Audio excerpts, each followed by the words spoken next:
Welcome to Satisfied, a monthly program on the The Generation podcast, designed to offer practical tools based on biblical principles so that anyone can experience full purity and lead others to do the same.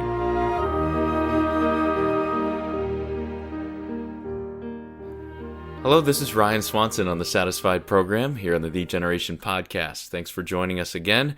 I am actually in the studio here with my wife, I think for the first time on a podcast. Is that right? I think so. Yep. Now, you were on Faith Talks. Yes. One time? A while ago. Yep, one time. One time on Faith Talks, but this is the first time on Satisfied, which would make you the first lady to have on Satisfied podcast. Yep. So this is definitely monumental.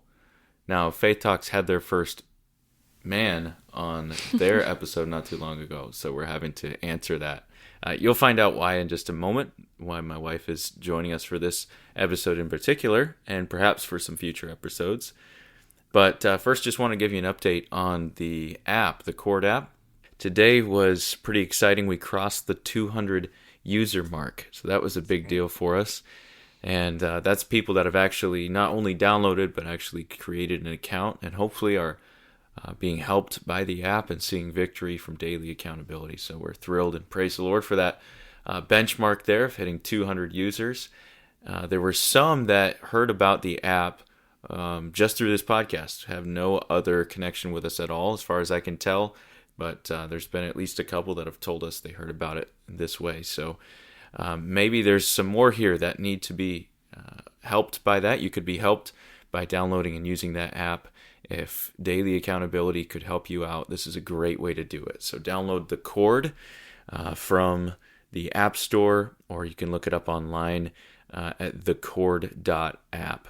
And also you can help us out by spreading the word on this. There's probably people you know, very, very likely people that you know who could be helped by this as well. And maybe you don't know exactly who those people are, but if you just take that step and trust the Lord to open up and share your testimony with someone, and then just ask them if they'd be willing to be a part of your purity by being in an accountability group with you over the Cord app. I think you'd be surprised at how many reciprocate and share how they are struggling themselves or what God's doing in their heart or the journey they're on. And we'll talk about that a little bit more today as a result of the testimony that we'll be reading in just a moment. But I just wanted to share that encouragement. If you could use the Cord app, download that. The Cord.app is the website, and there's a link there to download straight from there. So go ahead and utilize that for yourself and spread the word to as many as we can. Let's see the Lord use this to the fullest potential. It was a neat thing yesterday. I was actually in my hunting blind at 5:30 in the morning, and all of a sudden my phone started going off with notifications of new website visitors. I've got it set up that way so I can see where people are visiting from, and it just starts blowing up, and there's people visiting from all over the U.S., Canada, and different places around the world. And finally I was just so curious that I looked up where those visits were coming from, as in what links they were clicking or how they were finding our website. And it turns out there is a prominent pastor and theologian and author that wrote an article. He came across our app from a pastor friend, evidently, that's using it. And this author wrote an article with a pretty much mild endorsement of the app, all in favor of it, pretty excited about what we're doing and what's going on here. He hasn't utilized it himself personally, so he couldn't be totally experientially behind it, but it was pretty positive and had links to our website on there. And so we actually had quite a few downloads yesterday from that article, and it just made me think that there's so much power in that networking. So if people well, for sure in your churches, like if you're excited about this and have not shared it with your pastor yet, I don't know what you're doing. Like, that's where this is going to be used. So go to your pastor and just say, I'm excited about a tool for purity that the Lord's leading me to use in my own life. Is this something we can implement in our church to a degree, or at least make him aware of it? I think that's going to be huge, is getting this in the hands of pastors to use as tools for discipleship within their church. So the other thing, though, is colleges we've already seen users join from, I think, 4 different Bible colleges now. And that just has huge potential to multiply in those student bodies. So if that's you, if you're in a college, I think that's one of the prime use cases for this app. People in that stage of life could definitely use this. Doesn't exclude anyone else, but that's huge. That's huge. So if you're in a college somewhere, start spreading this among the student body, and even talk to your college administrators and supervisors and see if this is something that we could maybe partner with them on. Just start talking about it. We're excited to see how the Lord could use and grow this, and you could help us out by being kind of ambassadors on the ground in these different places. All right, well, enough about the app. Let's go ahead and move to our subject matter today, and that's another testimony. We've been doing a series of testimonies, as you know, but this one's special. This is the first of testimonies from a young lady, and that's why I have my wife on here, and she'll be reading this one to us today, and I hope this is just the first of many, or at least several. I know of one more, right? Yeah, at least one more. Or at least one more that's on the way from a young lady, and so we look forward to that as well. But we will be reading this one and probably future ones anonymously, so we won't give you the name, but I'll go ahead and turn it over to my wife. We'll read this here and then have a brief discussion afterwards on ladies' purity. All right, so she writes, I was raised in a Christian home and went to church from the time I was conceived. Although my parents did their best to protect me from the influences of the world, the friends I had did the complete opposite. I was first introduced to the idea of pornography as a 6th grader, so around 11 or 12 years old. Toward the end of that school year, I ended up getting involved in a relationship with the elementary school maintenance man, who was about 13 years older than me. It started out as a friendship, but very quickly the relationship progressed. Since my mom was caring for my sister with her severe health needs, and my dad was working a lot, I was searching for someone who could show me the love I was craving. This maintenance man gave me his undivided attention and made me feel like I was the only person in the world that mattered. Through a series of events over the next 3 years, our relationship changed from being just emotionally gratified to physical satisfaction. During that time, we were texting. It became obvious that he was using me to satisfy his own personal desires. At the end of my freshman year of high school, I had the privilege to go on a missions trip to Ireland. The Lord really used the missions trip team meetings leading up to that trip to convince me of my inappropriate relationship with this maintenance man. I went to my pastor's wife and disclosed all that he and I had been talking about and doing, and that began my long journey of finding true victory over immorality. While I was a sophomore in high school, I began to get involved in pornography. By the time I was a senior, I could not go more than a few hours without viewing. When I was finishing my last semester of high school, the world shut down due to the COVID pandemic. As you can imagine, the extra time at home alone posed to be a huge problem. I began to believe that there was no way I was ever going to be free of this. I couldn't see how victory was possible. I was absolutely hopeless. I began to believe that because I was a girl that had a guy's problem, that no one would understand or be able to help me. I have never felt so alone in my entire life. I became very burdened down with suicidal thoughts, and at one point attempted to take my own life. But God, through His goodness, intervened. In 2021, I was given the chance to go with our church teens to a camp, even though I had already graduated the year prior. Through the powerful and direct preaching of Brother Caleb Reed, it was there, at camp, that God began to get a hold of my heart. He showed me my need to fully surrender my life, and showed me my need for Him and His satisfying love. From that point, I have been far from perfect. I was constantly relapsing, finding victory, then relapsing again. I found myself in a very vicious cycle. Distraught, I went back to my pastor and his wife for help. They gave me counsel, but deep down, I didn't really want the help. I mainly went to them knowing that I should, as a Christian, seek help. I began to get to a place where I was okay with my pornography addiction and craved the next opportunity to be alone on my phone. It is only by my pastor and his wife's consistent intercessory prayer and God's mercy that God touched my life. Through thinking about possible future marriage, I realized that I could not be a porn addict and a good wife at the same time. I started meeting with my pastor's wife every week for counseling and hoping that would be the fix-all. But I was still in a losing battle. At this point, I got in touch with Ryan and Stephanie Swanson, who introduced me to the idea of the threefold cord and encouraged me to start daily accountability. After several months of praying, I was finally in a group with 2 other girls struggling with the same addiction as me.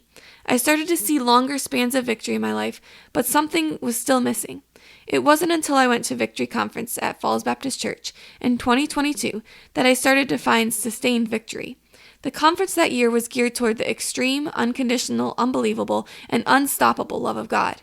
During that week, I was confronted time and time again with the fact that God still loves me, even though I was an addict to something a Christian has no business watching.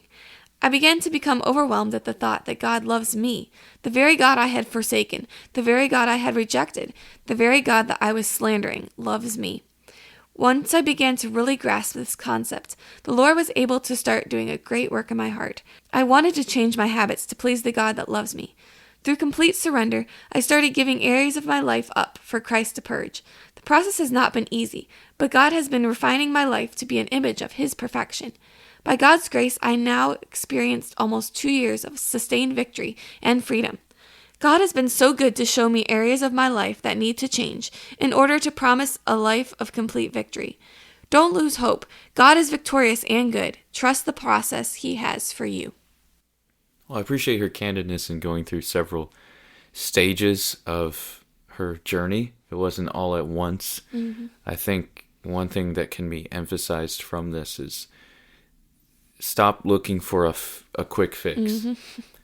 In fact, even the belief that it's just going to be a sudden, quick miracle that God does, that you never have a desire for this again, is probably not the right thing to be looking for. There is the desire that is fueling your sexual desires is actually a God-given desire. This is different than an alcohol addiction. It's different than a drug addiction, where those things are completely out of line, amoral desires.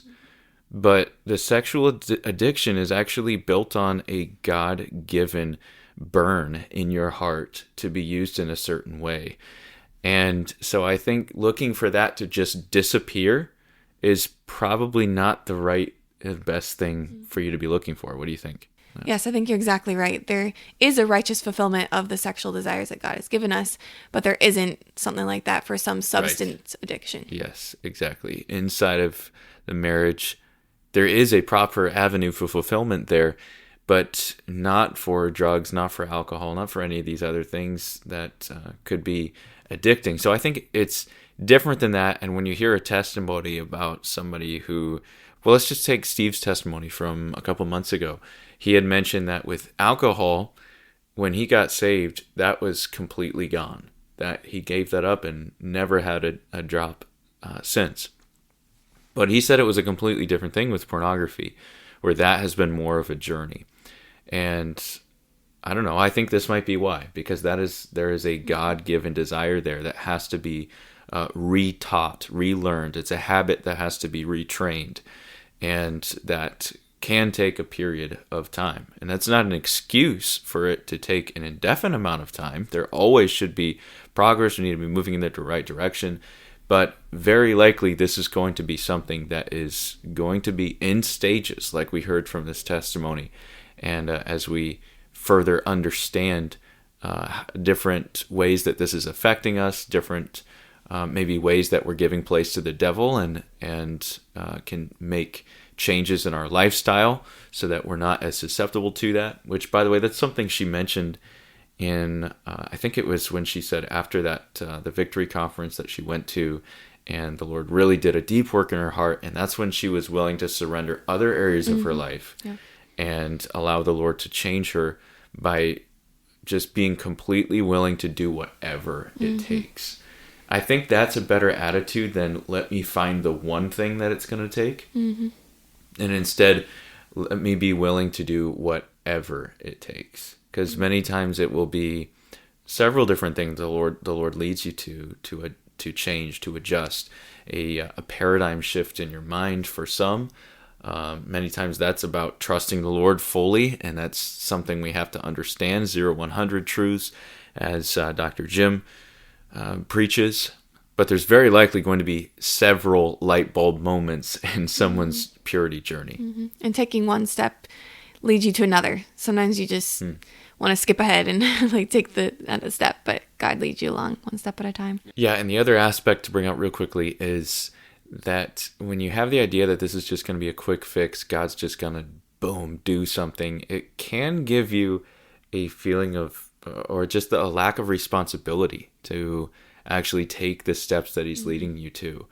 Because there is something to be said about just the integrity to choose to do right. We need to do a podcast on this at some point.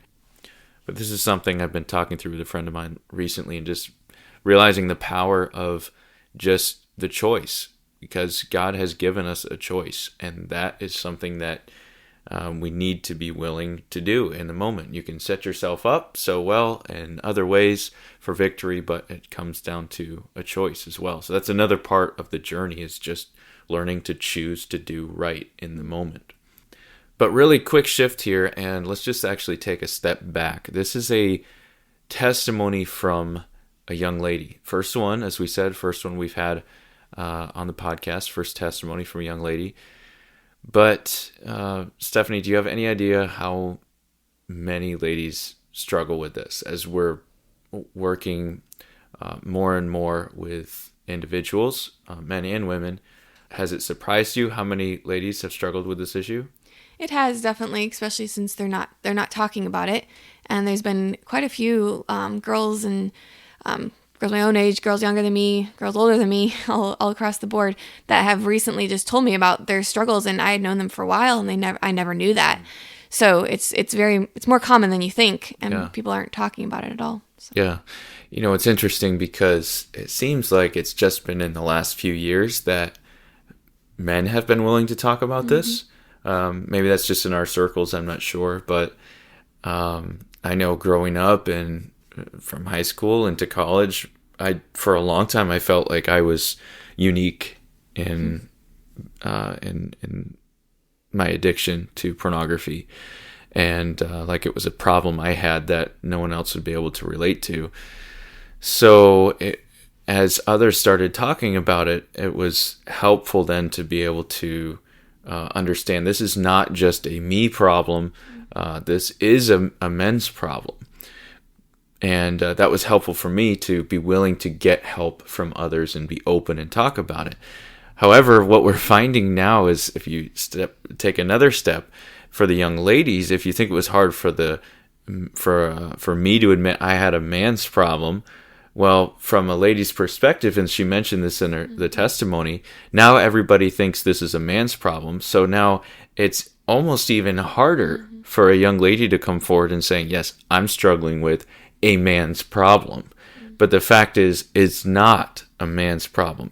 It's been said, and I think there's some truth in it, that when it comes to purity for the ladies, it is an emotional battle, whereas for the men, it's physical.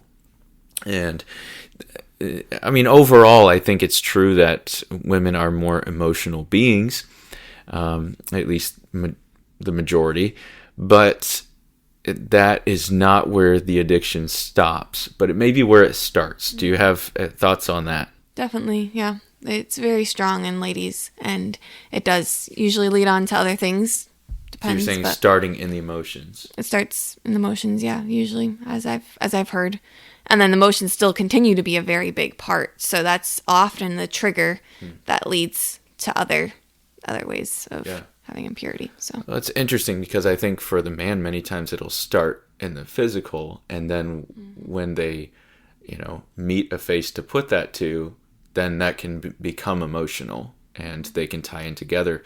But for the ladies, it may start the opposite and start in the emotions, as it did in this testimony. She mentioned about the maintenance man, that they began in an emotional relationship that led towards not just being physically inappropriate in that relationship, but also towards the desire in viewing the physical as well. And that's where the pornography addiction stemmed from. So beginning in the emotional and moving towards the physical, that's just an interesting note for the ladies. But just when it comes to purity for you ladies, because I would assume there's quite a few listening to this podcast. We've had several that have reached out over the past couple of years. I know there's young ladies that are benefiting from this. And I don't think it's just for the emotional side. I think there's quite a few struggling with pornography as well. So when it comes to that, in some ways I can relate to how difficult it is to be the first one, you feel like, to start talking about this, because I definitely felt like I was the first in my group that was, or in our circles in my church, that started talking about this. And I can understand how that is very intimidating. And even if you're not met with the encouragement that you would love, or the affirmation, or some saying that, oh, I completely understand where you're at, that'd be great. But even if not, you need to have courage. Talking is the right thing to do. You have to start talking about this. And it's not that it's the answer is to share it with anyone or everyone, but you need to be willing to talk about it first with someone, and then, as the Lord leads, get open with more and more people that could be helped by this. Yeah, I've encouraged girls, sometimes they feel so alone. So I'm like, you have to share with other people so they're not feeling alone. There's all these girls, like I've talked to a bunch of them individually, and they were scared to share their testimony with anybody else. But they're all just, as we've talked about before on the podcast, we've talked about just fighting in your own trench alone, and just joining up and talking. There's been at least 2 girls that have come to me and shared that they were just sharing their heart to a random friend about their purity journey, and then come to find out the friend they were talking to has their own purity journey. Yeah. So it's more common than you think, and just sharing with other girls is helpful. I can think of 3 different churches that I've given my testimony in, that I've had a young lady come to me after the service and say, it's so good to hear someone talking about this, because I've been struggling with this. And that's a young lady coming to me like that. I think it'd be more ideal if she came to my wife and shared that. But whatever. I mean, I'm thrilled that it's hitting something there, and it's a help. But it just shows you, if there's 3 different churches that have been willing to come and approach the preacher, or myself giving the testimony at that point, then man, how many more are there? Statistically, they say 33% of the women in our evangelical churches struggle with a pornography addiction. So that's statistically. It would not surprise me if it's more than that, actually. For men, I think they say 60-some%, and that one seems low as well, but just based on experience. But obviously that's taken from a broad sampling. Who knows what it is in your church or my church. But if we could just get across the encouragement to be willing to start talking, be willing to be the first to open up about this. And maybe you feel like you're the first, but maybe you're not the first. Maybe you go to your pastor's wife, and maybe she tells you, yeah, there's actually a couple of other ladies in the church that are struggling with this, and we'd love to start an accountability group up together, or something like that. That could be really powerful. There's more and more ladies joining the Cord. We just had another one. Actually, I didn't tell you, Steph. We just had another one yesterday join from that group that joined from reading the article. So, yeah, there's more and more young ladies joining, looking for help here. And what it could do with another one being willing to step up and get help and be a help and start talking about it it's huge. So that being said, I'm hoping we'll have another testimony by next month from a young lady. And what I would love to do is just have a series of these testimonies from young ladies that we go through. So if you're a young lady listening, and maybe you just want to share your aspect and where you are in the journey that you feel like could be a help. I'm not saying you have to be like this young lady and have 2 years of sustained victory. But if there's something that God has done that has showed you that you feel like could be a help to other young ladies in particular, then please reach out and share that. We're doing most of these anonymously, and we'd be happy to do yours anonymously as well. So if you will just email us a few paragraphs or whatever it is, and we'd be happy to share that on the podcast if it's something we feel like would be helpful. So young ladies especially, I would encourage you to do that. But if you're a young man listening and you have a testimony you haven't shared yet, we'll get those in as well. So be sure to send those. You can send them right to ryan@thecord.app, ryan@thecord.app. We're funneling all of our emails into that account right now for anything purity-wise. So ryan@thecord.app, and go ahead and send us your testimony, or if you have questions or any way that we could be a help. Appreciate this young lady sharing, being willing to share, and being a first on the podcast to share her testimony, first young lady. And we look forward to the second and third and fourth and many more young ladies who are willing to open up to solidify what God's doing in their own hearts, but also to be a part of the victory of other young ladies struggling as well. Well, this has been an encouraging podcast. Thank you, Stephanie, for joining us for this one, and I think you'll be back with us next time as well for another testimony from a young lady. And thank you all to all the listeners joining us for this episode, and we'll talk to you next time as we continue this journey to be less gratified and more satisfied with Jesus Christ. Thanks for joining us for this episode of the Generation Podcast. If you've been blessed or helped in any way by this episode or any other episodes, please consider sharing what God has done in your life. Your testimony could be exactly what someone else needs to take their own step out of the boat. To share your testimony, please visit thegeneration.org/testimony.